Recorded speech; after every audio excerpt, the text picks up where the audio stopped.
In this tutorial, we'll show you how to change and reset the water care timers on your Sundance 880 series hot tub. Your spot comes with 4 friendly reminders to help keep your water clean and clear. To access them, tap the screen to wake it up. Then tap the Settings icon. Next, tap the Water Care icon. You'll see all 4 timer options along with their current factory default settings.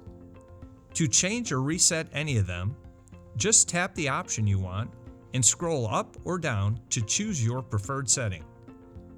Once you've selected it, tap the green button to lock it in, then press the return button twice to go back to the main menu. Repeat the same steps for any other timers you want to adjust. For more helpful tips, be sure to check out our other Sundance Spot tutorials from The Great Escape. See you next time.